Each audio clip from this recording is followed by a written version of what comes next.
வணக்கம். இன்னைக்கு நாம ஒரு செம்ம சுவாரஸ்யமான விஷயத்த பத்தி தாங்க இந்த அலசல்ல பார்க்க போறோம். மே 4ஆம் தேதி தேர்தல் முடிவுகள் வரப்போற இந்த பரபரப்பான நேரத்துல நடிகர் விஜய், அதாவது இப்போ தமிழக வெற்றி கழகத்தோட தலைவர் விஜய், திடீர்னு திருச்செந்தூர் முருகன் கோவிலுக்கு போனது ஒரு பெரிய பேசு பொருளாகியிருக்கு. பக்தி, நடுராத்திரியில அலைமோதிய கூட்டம், அதன் பிறகு வெடிச்ச அரசியல் மற்றும் மத ரீதியான சர்ச்சைகள்னு எல்லாத்தையும் நாம இப்போ விரிவா பார்க்க போறோம். வாங்க உள்ள போகலாம். இந்த ஒட்டுமொத்த நிகழ்வையும் நாம 5 முக்கிய பகுதிகளா பிரிச்சு பார்க்க போறோம். நள்ளிரவு வருகை, கோவில் தரிசனம், கோஷங்களால் வந்த சர்ச்சை, உறுதிமொழி விவாதம், அப்புறம் இதுக்கு பின்னாடி இருக்கிற அரசியல் பின்னணி. முதல்ல இந்த நள்ளிரவு வருகை எப்படி நடந்துச்சு, சென்னையில இருந்து மதுரைக்கு எப்படி ஒரு பயணம் ஆரம்பமாச்சுன்னு பார்க்கலாம். அமைதியா திட்டமிடப்பட்ட ஒரு பயணம் எப்படி நள்ளிரவுக்குள்ள ஒரு மிகப்பெரிய சினிமா ஷூட்டிங் ஸ்பாட் மாதிரி மாறுச்சுன்னு பாருங்களேன்.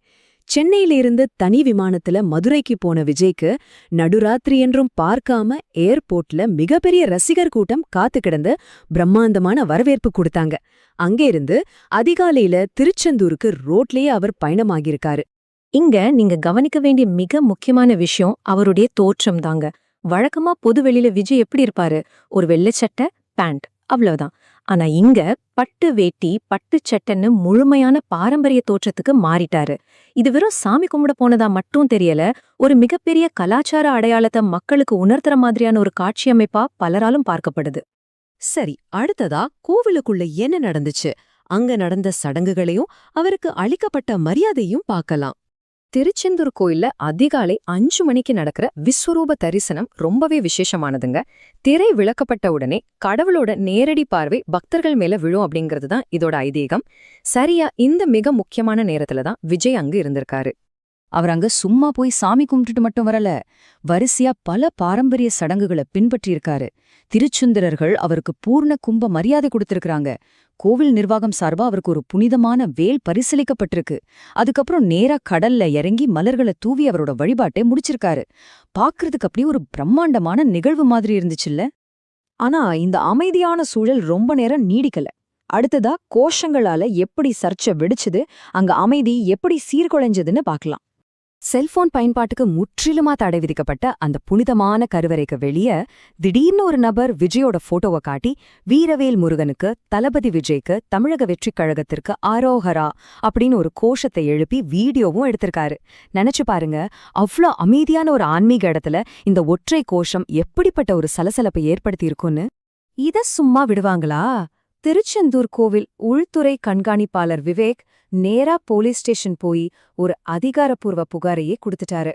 ஆன்மீக அமைதியை கெடுத்தது, செல்போன் தடையை மீறியது மட்டும் இல்லாம தவக ஆட்சிக்கு வந்தா அறநிலையத்துறையை நாங்க கையில எடுப்போம் அந்த நபர் பேசினது பெரிய சர்ச்சையாகிடுச்சு.